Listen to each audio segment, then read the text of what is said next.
I had the great gift, didn't I, of playing this role. And then I had the extraordinary privilege to come in front of a group of people of this magnitude and this collective intelligence who loved that series. Why would I be less than absolutely present to it? I don't understand that. There's nothing in it. With everyone else but there's nothing in that for me. Do you understand? To be less, there's nothing in that, and there's nothing in that for you. So I don't know what that means. It's true. What is your question? But to get to my question, what I was going to ask was, another one of the very influential women in Star Trek history, of course, is Lieutenant Uhura, Nichelle Nichols. And I don't know if you've had a chance to speak with her, and what have you guys talked about and discussed? Wasn't expecting that. All right. That woman loves to talk about sex. I am blushing and humbled by that, so not quite the answer I had thought for, but I was just getting your thoughts on it. So. There you have it. Thank you. You may not know this, or maybe you do know this. A lot of sex in Star Trek. A lot of sex. Sorry? Yes. What is your question? Good morning. Good morning. Myself, I study international studies to do security interests. Security interests? Security interests, like preventing war, preventing conflict. And I find Star Trek to be such a great inspiration for that. One thing I noticed about you from all the different other captains, that you actually approach with more diplomacy, not, I'm the captain, I'm going to make this order, and it's Star Trek, and I'm the Star Captain, and Is my voice really that low? Yes? But you came with such a sense of diplomacy. Did you actually have to... Well, that's the prime directive, my darling, isn't it? To not interfere with other cultures, I thought was the prime directive, unless we're talking about the temple. Oh, I see. Well, we were nuance, yes, go on. But did you actually have to fight with Paramount and the producers? Did I what? Do you have to fight with the Paramount and the producers to be more of the diplomatic captain rather than the I give orders and I'm from Starfleet captain? No, I didn't have to fight for that. It seemed to be inherent in the character of Janeway. And if anything, I think that was a feather in their caps, that they understood that her humanity was going to be the winning ticket for Janeway. As indeed I think it proved to be. So diplomacy is just a very fancy word for fair, right? Janeway exercised fairness. Even in Death Wish, where all of her convictions, theological, philosophical, and otherwise, were tested by the prospect of suicide in the continuum, which actually was, to me, one of the most important episodes in terms of the audience learning about Janeway and Janeway learning about herself. You saw that shell crack and some of that good girl fall away, and her excellent mind married her excellent soul in her understanding that this man should not be subjected to life in perpetuity with John Delancey. Any more than you or I should, right? So I think that was the beauty of my series, and of Janeway in particular. She was constantly learning, and I worked with the writers and the producers to that end. And I think that we succeeded fairly well, don't you? Yes. Thank you. Thank you. Very nice. You may rise.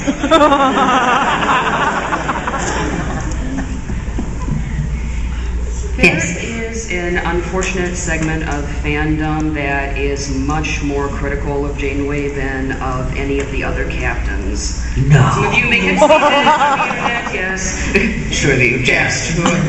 Very, very judgmental about her decisions and actions and behavior in ways they've never been of the guys. Yeah. There is even a theory floating around out there that Janeway's behavior quite clearly show that she is an unmedicated bipolar, which is so staggeringly ignorant on so many levels.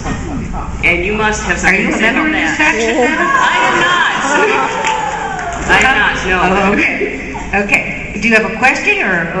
I was wondering what you had to say about all of that, if anything. I didn't know anything about it until now. So I'm going to go and find my own meds after this little exchange. It has been ever thus, madam, and it will always be this way, right? And why shouldn't it be? They're entitled to their opinion. If they don't like me, I feel rather sorry for them. But I can't change them, so thank you. Thank you.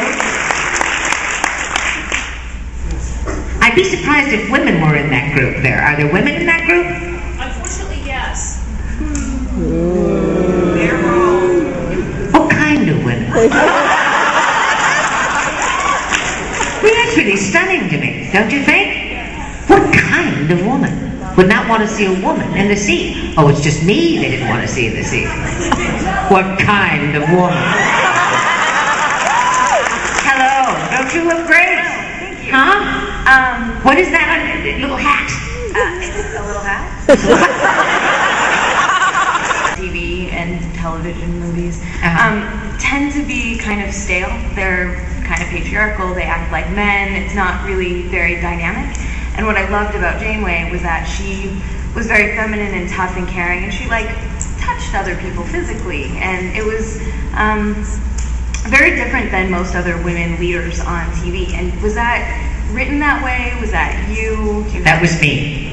Awesome. This is what that group finds objectionable. Captains shouldn't touch. I think they should if they're lost in space. Forever. Don't you think? Let's get the touching started. So I broke a lot of that. And I had to say to the producers, no. She understands. There's a terrible thing going on here. It's called despair and depression and loneliness. And all we have is one another. And the only way I can really give them the confidence of knowing that I will lead them to the best of my possible ability is to touch them when I say it. So I implemented that. I don't think I did it too much. God knows a lot of people think I didn't do it enough. A certain member of my crew. The Marquis. Lending an entirely new meaning to ready room. Anyway, yes, I did, because I think touching is important. You know, don't you? Good. Thank you. She looks great in the back. Hello. Hi. Good afternoon. Another women in science sort of question. I really, really appreciate that you're very candid about gender, because most of the time when people talk about that, it's taken as prejudice against men, prejudice against women, whatever. Yeah. And it's so important to talk about it. But it's so clear. It's so clear. Do you know what reduces us when we get fractious about that? Because it's so obvious. It's done. It's stated. We need to open the dialogue. That's all. Right? Yeah. Why do we pretend otherwise? This is not the 17th century. Right? Right. Okay, what's your question? Okay. Good so far. I work network security in the public sector, don't really want to say where, but in 7 years in about a 50-person environment with me working security, cooperating with people working in network engineering, network operations, there have been 2 female members of the team. And I keep asking my boss, it's like, are we getting any applicants? I mean, there's nothing I do that depends on gender.